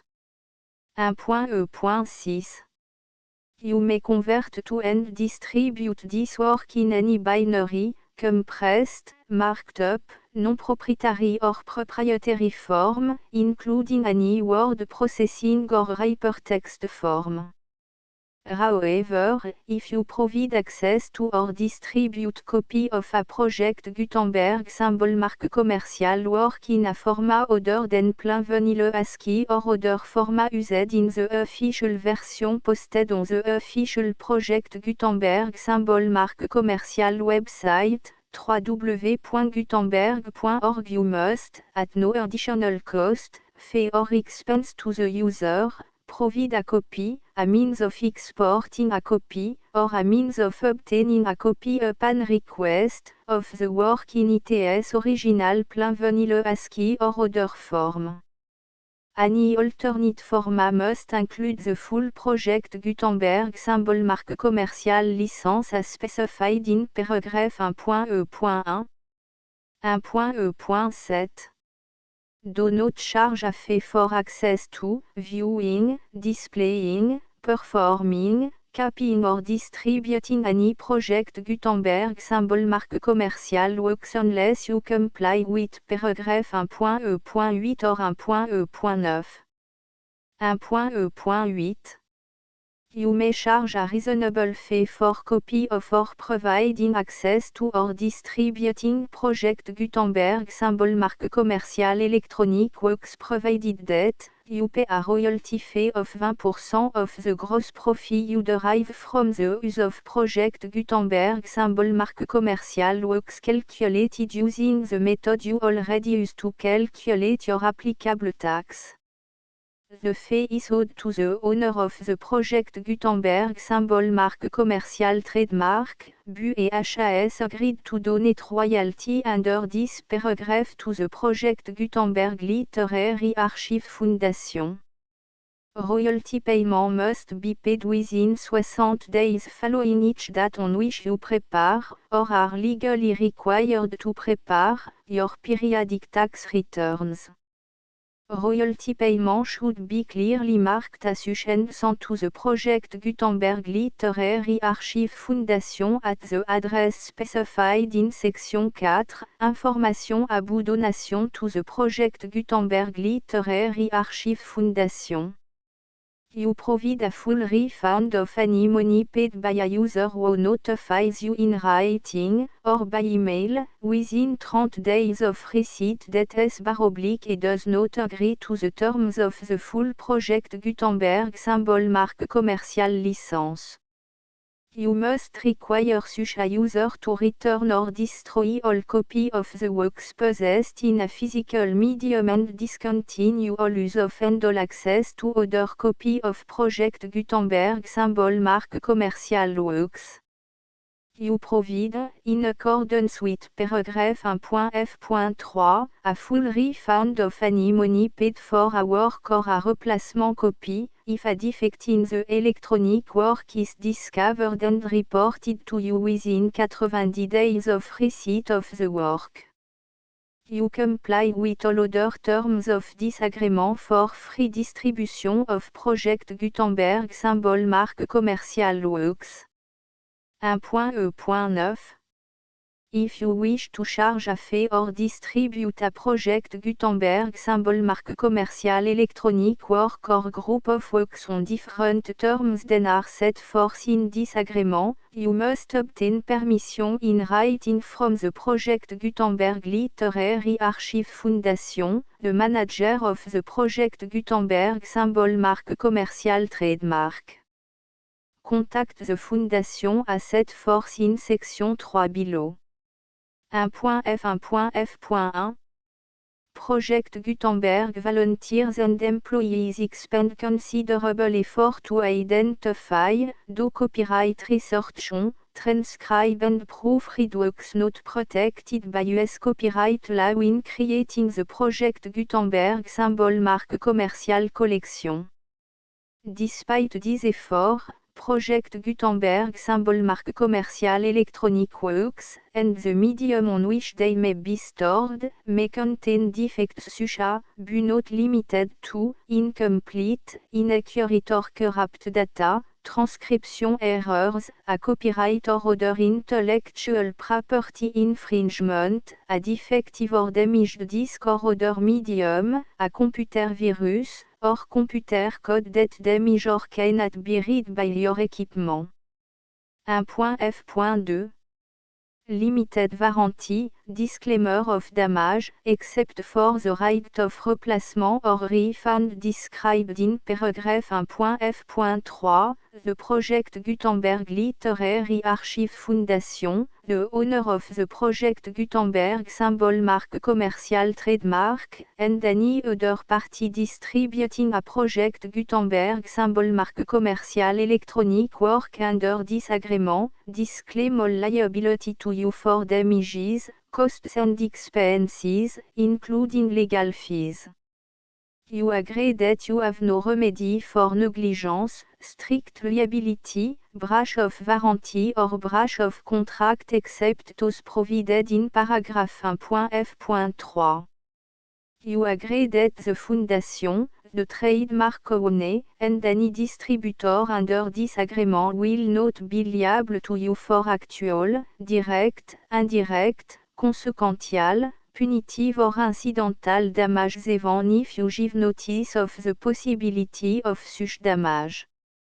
1.f.3 Limited right of replacement or refund, if you discover a defect in this electronic work within 90 days of receiving it, you can receive a refund of the money, if any, you paid for it by sending a written explanation to the person you received the work from. If you received the work on a physical medium, you must return the medium with your written explanation. The person or entity that provided you with the defective work may elect to provide a replacement copy in lieu of a refund. If you received the work electronically, the person or entity providing it to you may choose to give you a second opportunity to receive the work electronically in lieu of a refund.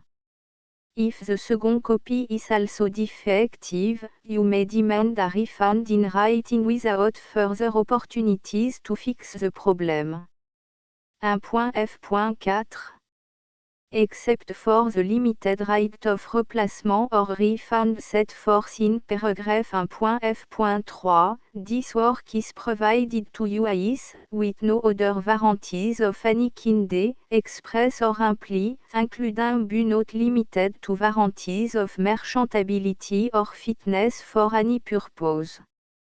1.f.5 Some states do not allow disclaimers of certain implied warranties or the exclusion or limitation of certain type of damages.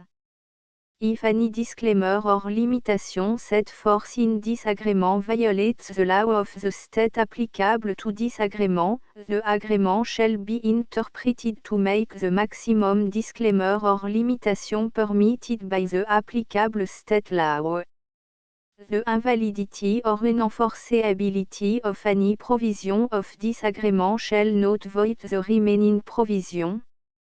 1.f.6 Indemnity, you agree to indemnify and hold the foundation, the trademark owner, any agent or employee of the foundation, anyone providing copy of Project Gutenberg symbol marque commercial electronic works in accordance with this agreement, and any volunteers associated with the production, promotion and distribution of Project Gutenberg symbol marque commercial electronic works, harmless from all liability, costs and expenses, including legal fees, that arise directly or indirectly from any of the following which you do or cause to occur.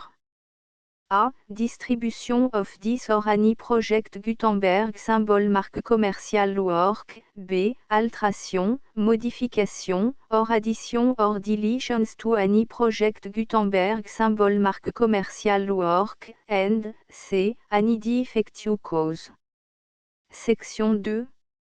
Information about the mission of Project Gutenberg symbol marque commercial. Project Gutenberg symbol marque commercial is synonymous with the free distribution of electronic works in format readable by the widest variety of computer including obsolete, old, middle-aged and new computer. It exists because of the effort of hundreds of volunteers and donations from people in all walks of life. Volunteers and financial support to provide volunteers with the assistance they need are critical to reaching Project Gutenberg symbol marque commercial's goals and ensuring that the Project Gutenberg symbol marque commercial collection will remain freely available for generations to come. In 2001, the Project Gutenberg Literary Archive Foundation was created to provide a secure and permanent future for Project Gutenberg symbol marque commercial and future generations.